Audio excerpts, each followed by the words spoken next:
Please check audio video. Is it clear? Good morning, everyone. Good morning, Sandeep sir. Good morning, ma'am. Audio video check करिए.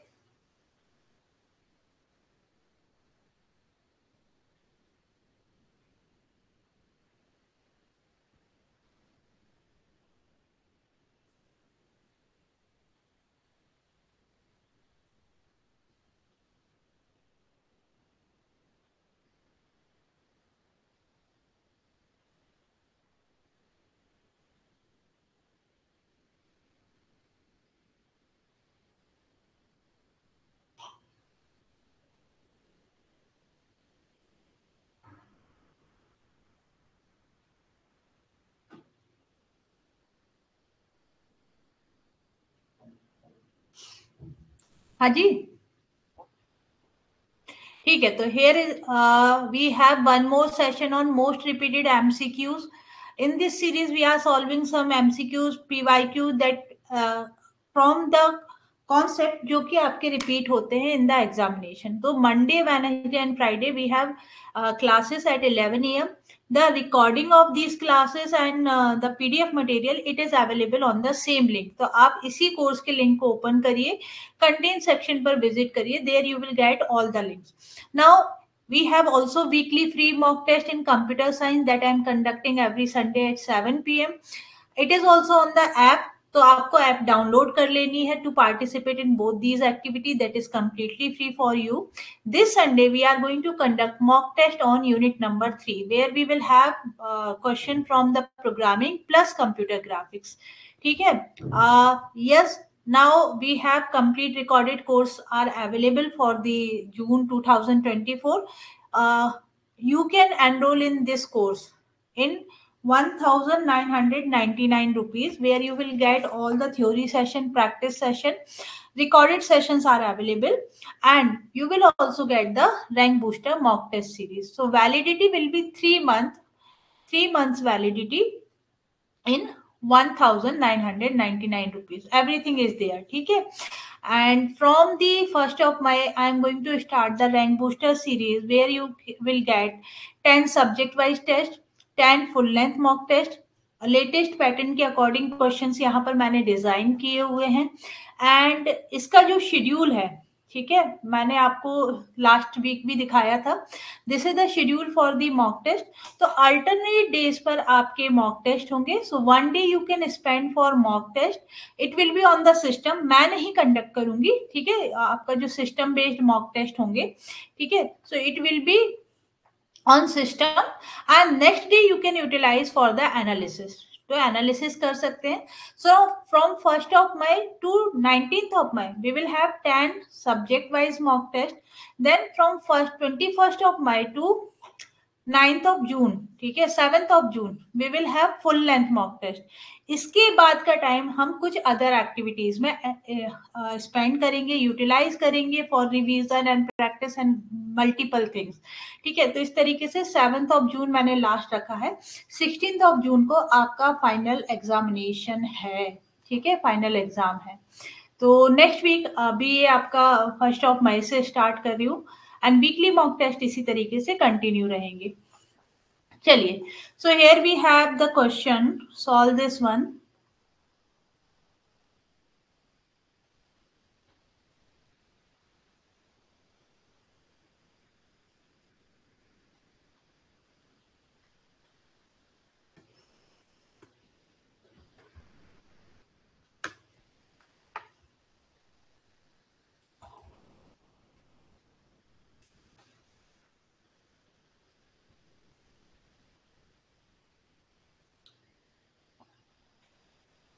पोल आपको दे रही हूँ.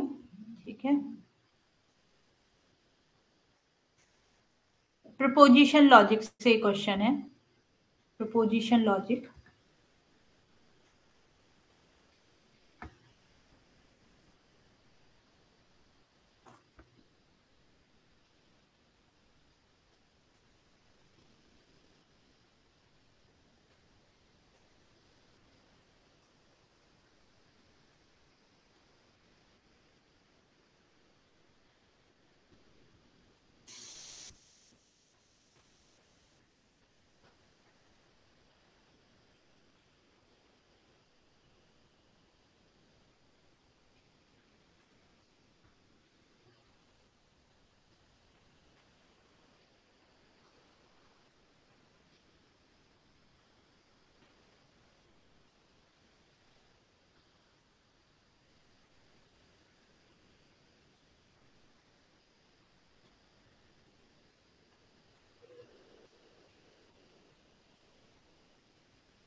हाँ जी, वेरी गुड। करेक्ट आंसर क्या होगा?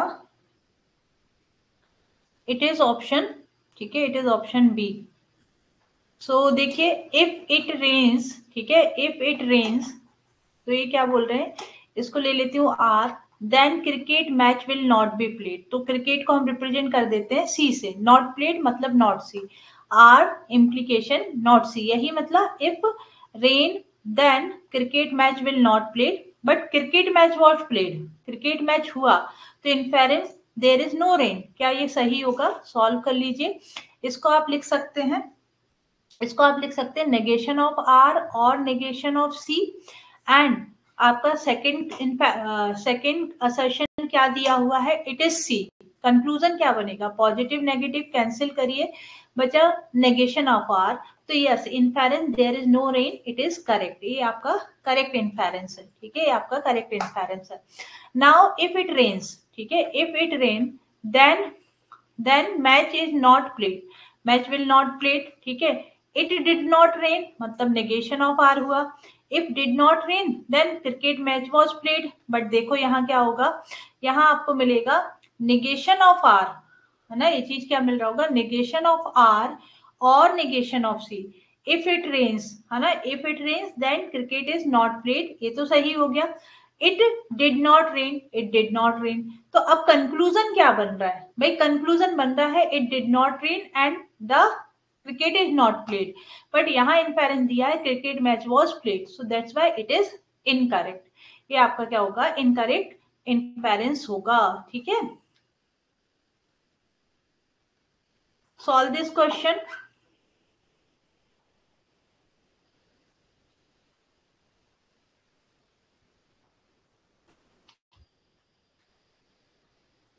ये कर चुके हो आप एक बार, है ना, कोई बात नहीं, एक बार दोबारा सॉल्व कर लीजिए। I am giving 30 second for this one.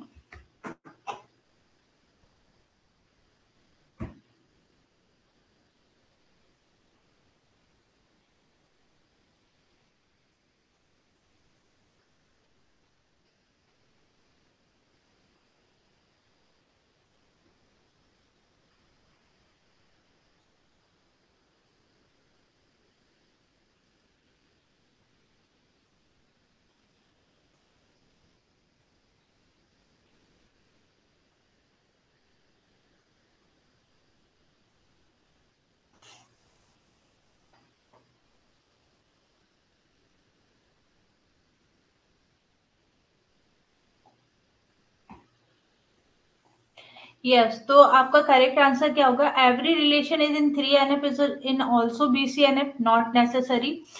A relation R is in 3NF if every non-prime attribute is fully function dependent on every key। ये किसकी डेफिनेशन है? 2NF की डेफिनेशन है। Now every relation is in BCNF also in 3NF, yes ये correct होगा, ठीक है। every relation जो BCNF में है वो पहले 3NF होता है, every relation that is in 3NF वो 2NF भी होता है, एंड यदि 2NF है तो 1NF भी होगा। No relation can be in both, incorrect, ठीक है। चलिए,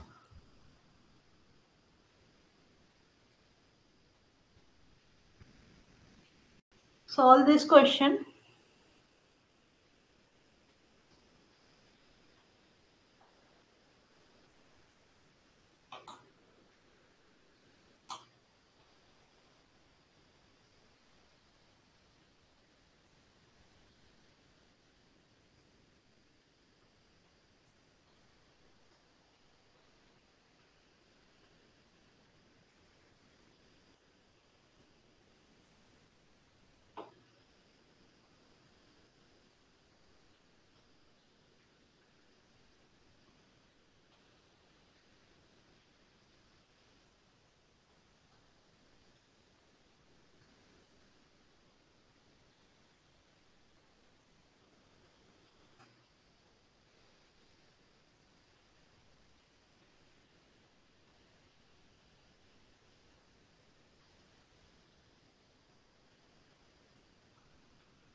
मैम ये डेल्टा आपको मिला कहाँ से? क्योंकि गुड मॉर्निंग एवरीवन। डेल्टा मतलब आपने ये वर्ड कहाँ से, मतलब क्योंकि इसमें जो बुक हम रेफर करते हैं उसमें तो नहीं है। So what will be the output of following C program segment, ठीक है। क्या आउटपुट होगा?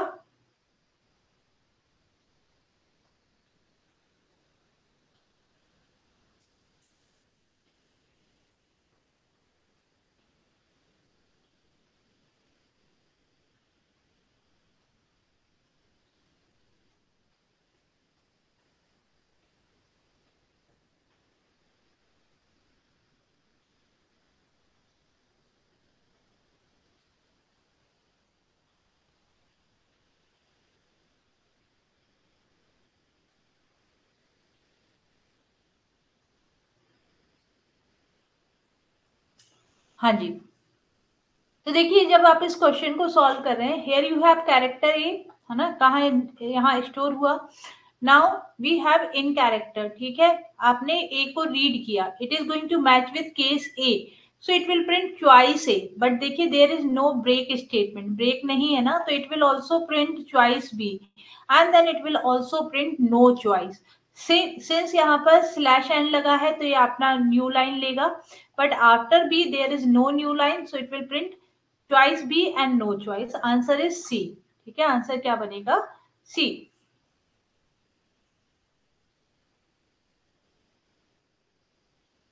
गॉट इट, है ना। कितने लोगों ने ब्रेक नहीं देखा? कितने लोगों ने ब्रेक नहीं देखा? assume P is not equal to NP, then which of the following is true?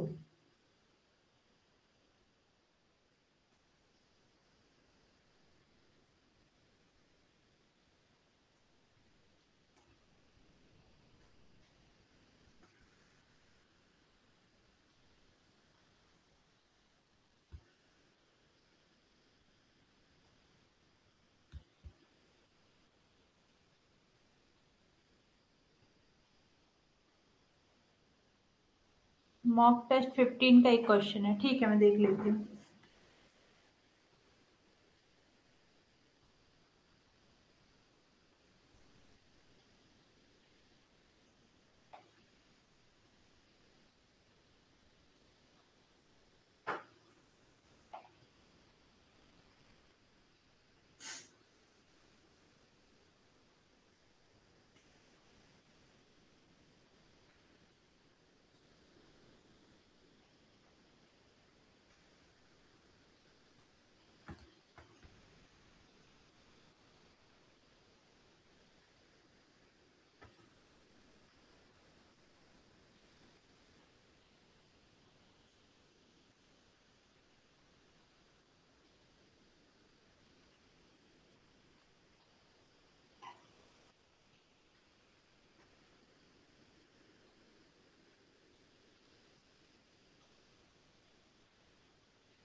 हाँ जी। तो यहाँ पर आप देखिए आपसे क्या बोला जा रहा है कि we have P is not equal to NP. कुछ इस तरीके से आप बोलते हो, ठीक है। ये पी है, P and NP, and then you have, ये डायग्राम हमेशा याद रखिए, इन दोनों के बीच आता है NP C, NP complete, and here you have NP hard. तो if P is not equal to NP है, ठीक है, यदि P is not equal to, that is obviously हमको पता है कि अभी तक ये प्रूव नहीं हुआ कि whether P is equal to NP और not. But if P is not equal to NP, तो कैन वी से कि NP C is equal to NP होगा? नो। यदि देखो जी, यही सिनेरियो वो इस स्टेटमेंट से रिप्रेजेंट कर रहे हैं कि पी आपका एनपी के इक्वल नहीं है। यदि पी और एनपी इक्वल हो जाएंगे तो ये ओवरलैपिंग हो जाती है, ठीक है। ये चीज ओवरलैप हो जाएगी, पी भी हो जाएगा और एनपी भी हो जाएगा। बट यदि पी इक्वल टू एनपी नहीं है, मतलब हम इस सिनेरियो की बात कर रहे हैं, और इस सिनेरियो में जब आप बोल रहे हैं कि एनपीसी इक्वल टू एनपी, नहीं, यदि P इक्वल टू एनपी होता है तो उस केस में it will be equal to NPC बनता है। वो मैंने आपको एक अलग पढ़ाया हुआ है, और जिनको नहीं पढ़ाया उनको आज हम डिस्कस करेंगे ये सब चीजें। Now NPC intersection NP, a P है, ए एनपी है, ठीक है। एनपीसी का इंटरसेक्शन विद पी, एनपीसी का इंटरसेक्शन विद पी क्या होगा? फाइव होगा, हाँ फाइव होगा। NP hard equal to NP, ठीक है, उसका एक अलग सिनेरियो है। P इक्वल टू एनपीसी होगा, P इक्वल टू एनपीसी आप इस डायग्राम से देख सकते हो, नहीं हो सकता। From this diagram you can say NP hard is not equal to NP है। सो फाइनल जो कंक्लूजन है वो आपका यही बनेगा कि NPC intersection is equal to P. इस पर एक सेशन यूट्यूब पर भी डला हुआ है, ठीक है, तो आप लोग चेक कर सकते हो, पी एंड एनपी क्लासेस, है ना, यूट्यूब पर भी सेशन है इसका। The worst case run time complexity of element solve करिए।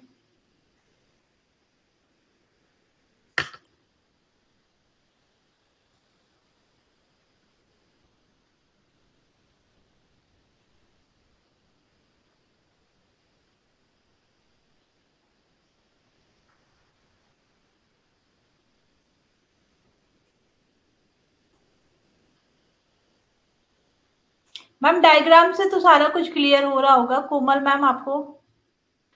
यदि आप वो डायग्राम स्टैंडर्ड डायग्राम है, ठीक है, मतलब पी एंड पी के बीच का जो रिलेशन हम रिप्रेजेंट करते हैं,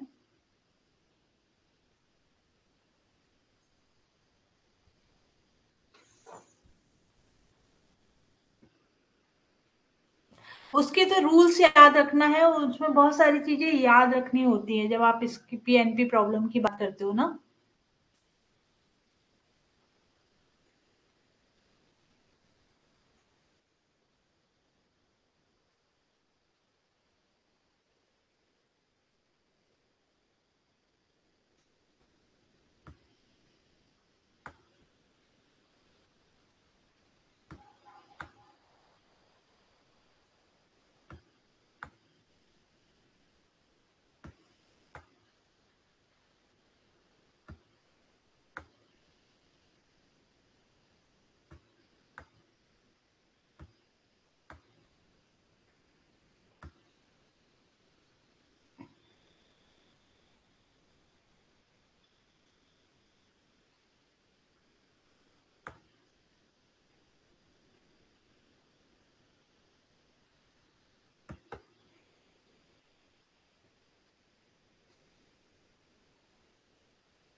मैम अभी तो क्लास ले रही हूँ, देखती हूँ, ठीक है। The worst case run time for search an element is in a balanced binary search tree, ठीक है, with n to power to n होना चाहिए, या एन टू एन, ठीक है, एलिमेंट्स इज, तो इसमें आपकी जो टाइम कॉम्प्लेक्सिटी, यस, ठीक है, वी नो दैट ये यही है एन टू एन, ठीक है, एन टू एन। सो देखिए बाइनरी सर्च में जो कॉम्प्लेक्सिटी कितनी होती है, लॉग एन होती है। अब एन एलिमेंट यहाँ पर गिवन कितने हैं, n into to power n, तो आप इसका लॉग ले लीजिए, यू कैन राइट, ठीक है, log N plus log two power N, multiplication को प्लस में कन्वर्ट किया, इट इज लॉग एन। इसको सॉल्व करोगे तो क्या बनेगा, N into log two base two, तो it will be one. So log N plus N, answer बन जाएगा, it will be theta of N, है ना, ये क्या आंसर होगा, थीटा ऑफ एन। तो बाइनरी सर्च के लिए कॉम्प्लेक्सिटी याद है, सभी को पता होगा, लॉग एन ही होती है। एन एलिमेंट्स गिवन है, तो जब आप वैल्यू पुट करेंगे you will get theta of n. इसको सॉल्व करिए, ठीक है। The truth table represent the boolean function, ये ट्रुथ टेबल कौन सा बुलियन फंक्शन रिप्रेजेंट कर रही है?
हाँ जी।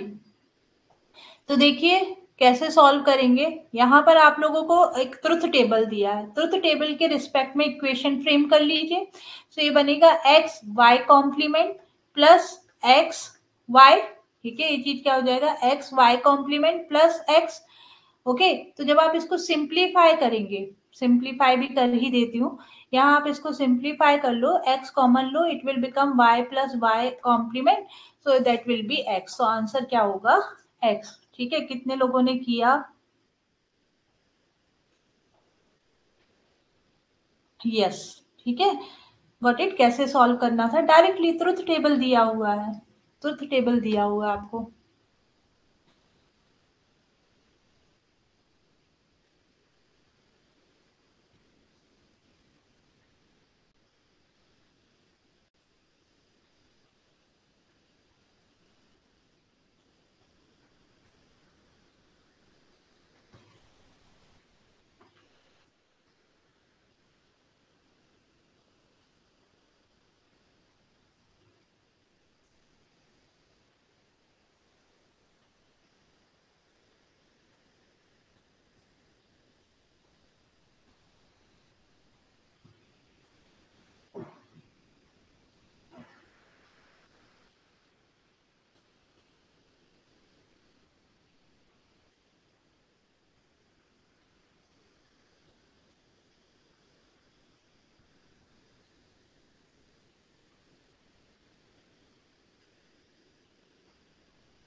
हाँ जी, तो यहाँ पर आंसर सी ही होगा। कैसे भाई, नंबर ऑफ चाइल्ड प्रोसेस पूछा गया ना, टोटल प्रोसेस आपकी 8 क्रिएट होगी, 2 power 3 8, but that there will be one main process, है ना। चाइल्ड प्रोसेस कितनी हो जाएगी, 2 power 7, sorry 2 power 3 -1, so it will be 7। Answer होगा 7।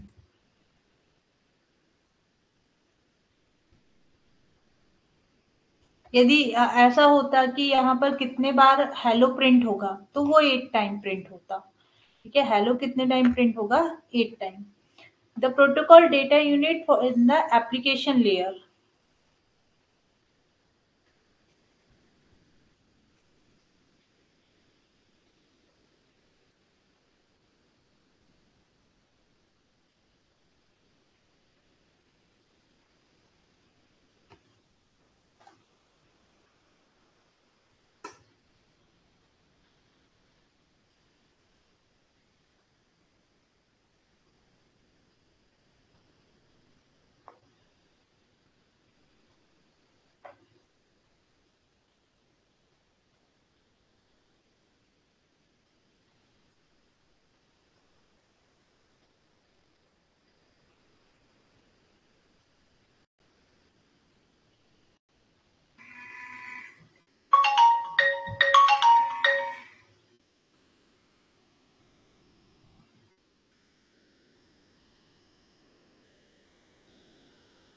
Yes, correct answer.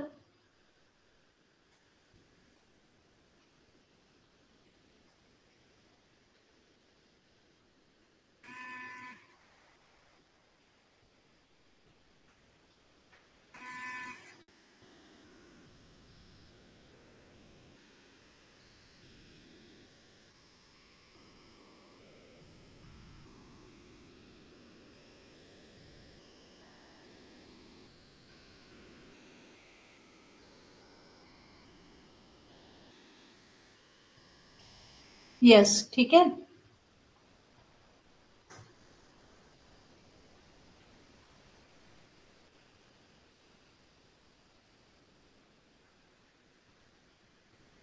तो यहाँ पर आपने क्या बोला कि the protocol data unit for the application layer in internet stack, it is called the segment datagram message and frame. तो देखिए आपका जो एप्लीकेशन लेयर है यहाँ पर ये चीज क्या है, मैसेज है up to session and presentation layer, क्योंकि यहाँ पर मेंशन नहीं किया गया कि किस इंटरनेट स्टैक की बात कर रहे हैं, तो मैं ओएसआई के रेफरेंस में आपको बता रही हूँ। It is known as the message. Now frame ये आपका किस लेयर पर हो जाता है, it is at the your data link layer, ठीक है, ये आपके बनेगा data link layer. Now segment at transport layer, है ना, सेगमेंट कहाँ होता है, ट्रांसपोर्ट लेयर पर सेगमेंटेशन परफॉर्म करते हैं। एंड डेटाग्राम ये आपका बनेगा नेटवर्क लेयर पर, ठीक है, ये आपका होगा नेटवर्क लेयर पर। Now solve this question.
What is the complement, sorry complement of the language, मेरा आंसर गलत है, ठीक है, कॉम्प्लीमेंट ऑफ द लैंग्वेज बताना है। What is the complement of the language of n a pay shown below, ठीक है। तो आप अभी हाल आंसर बता दीजिए, what is the language of the NAP, ठीक है। चलिए इसको मैं सॉल्व करवा देती हूँ। तो यदि आप यहाँ पर देख रहे हो तो जो लैंग्वेज जनरेट हो रही है, वी आर रीडिंग सिंगल ए, ठीक है, फाइनल स्टेट पहुंच गए। अब हमको यदि और ए रीड करना है तो आप एप्सिलॉन रीड करिए, वापस आइए, again you can read one more A, तो ए विल बी देयर, ठीक है, लाइक दिस। और you can read triple A, है ना, आप any number of A read कर सकते हो। You can read four time A, कैसे, वन ए को रीड करो, epsilon epsilon, again second A, फिर एप्सिलॉन एप्सिलॉन, फिर थर्ड ए, फिर epsilon epsilon and fourth A. So I can read any number of a, the actual language is a Kleene closure, है ना। But यहाँ पूछा गया था कॉम्प्लीमेंट, तो कॉम्प्लीमेंट ऑफ क्लीन क्लोजर क्या हो जाएगा, एप्सिलॉन, एप्सिलॉन। तो यहाँ आंसर होगा बी, ठीक है, यहाँ आंसर होगा B. Now solve this question. What is the correct translation of the following statement into mathematical logic? Some real number are rational. Some real number are rational.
देखिए क्या बोला जा रहा है, we have some real number, ठीक है, तो मतलब जो ऑप्शन ए है वो तो हम एलिमिनेट कर ही सकते हैं, sorry option B, because they are using all the real number.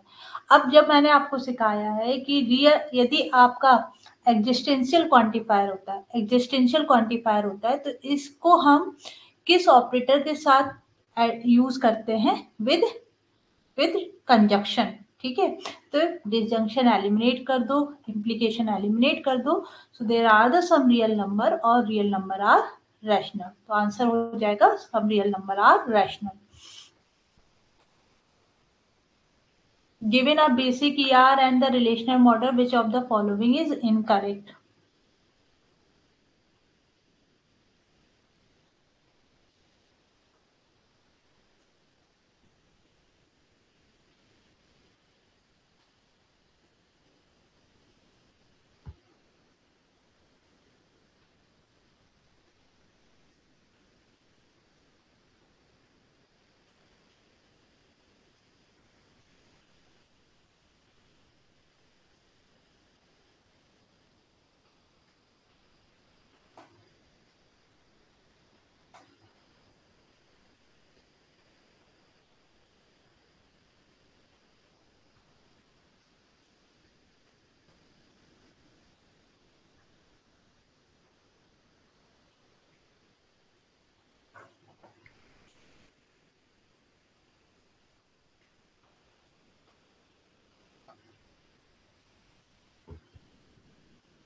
Yes, correct answer क्या होगा यहाँ पर, N attribute of an entity can have more than one value, ठीक है। ईआर डायग्राम में an entity, in ER diagram relational model which of the following is incorrect. N attribute of an entity can have more than one value, that is called the multi valued attribute, तो yes possible है। N attribute of an entity can be composite, yes we can have composite attribute like name, और इसको आप यार diagram में represent कर सकते हो, first name, middle name and last name. in a row of relational table an attribute can have more than one value is incorrect। Table बनाते time हमें मल्टी वैल्यूड एट्रीब्यूट के लिए सेपरेट टेबल डिफाइन करना होगा।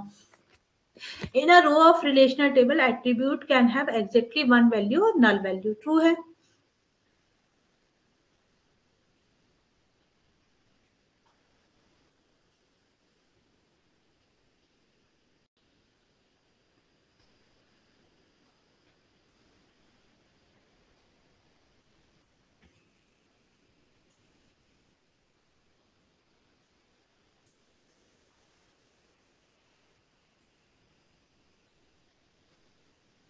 इसको अभी यार एक सेकेंड,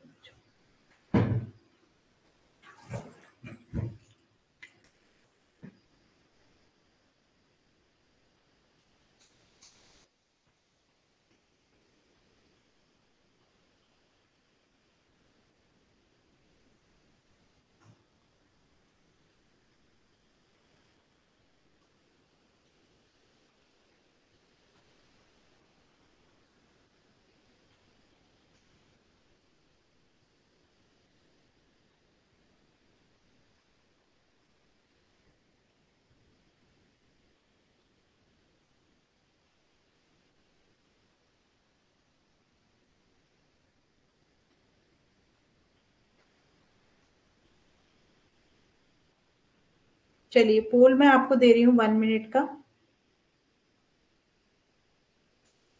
आंसर कर दिया आपने।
इसमें आंसर में वो है, ठीक है, मतलब कॉन्फ्लिक्ट है, इसके आंसर्स में कॉन्फ्लिक्ट है। पोल तो रनिंग है ना ma'am. An SQL query can contain the having clause even if it does not have group by clause. ठीक है, और इन्होंने क्या बोला, second statement, an SQL query contain the having clause only if it has the group by clause. All the attribute use by the group by clause must appear in the select clause. ये तो correct है आपका statement. Not all the attribute, ठीक है, since R is correct S is false, है ना।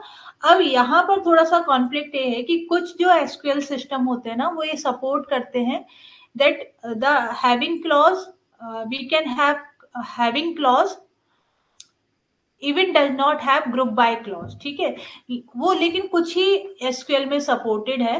ठीक है, तो उस केस में क्या होता है ना, having clause is applied to the complete table. Having clause फिर कहाँ एप्लीकेबल होती है, over the complete table. But जो एक्चुअल डेफिनेशन ये है कि an SQL contain the having clause only if it has the group by clause.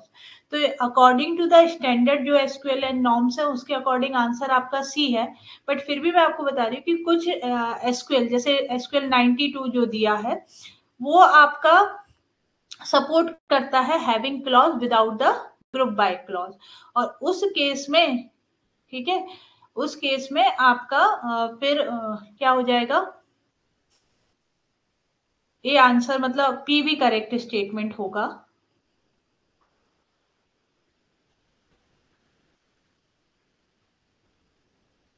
ठीक है,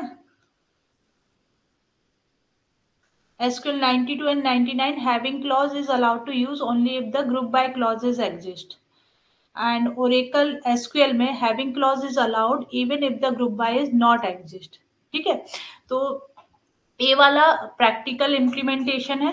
ठीक है, ये प्रैक्टिकल इम्प्लीमेंटेशन है, प्रैक्टिकली पॉसिबल है। बट थ्योरी क्या बोलती है कि an SQL query contain the having clause only if it has the group by clause. ठीक है, according to SQL 92 and 99। Okay, चलिए अभी नेक्स्ट क्लास हम कंटिन्यू करेंगे विद दिस क्वेश्चन। ठीक है, recurrence relation for capturing the optimal execution of time of tower of Hanoi problem, है ना। अभी आज के सेशन में कोई doubt? This Sunday we will have mock test. ठीक है, मॉक टेस्ट आपका रहेगा यूनिट 3 पर, टाइमिंग रहेगी 7 PM। जो फ्री मॉक टेस्ट है, वीकली फ्री मॉक टेस्ट है, unit 3 7 PM, unit 3 and 7 PM पर। ठीक है, और नेक्स्ट क्लास अब आपका होगा मंडे को। And this mock test series we are starting from 1 schedule मैंने दे दिया है। And if you want complete course, it is available in this amount. Limited time period है, लिमिटेड पीरियड ऑफर है। चलिए बताइए, एनी क्वेरी और डाउट? Thank you everyone. हाँ जी मैम, सारे PDF अवेलेबल हैं।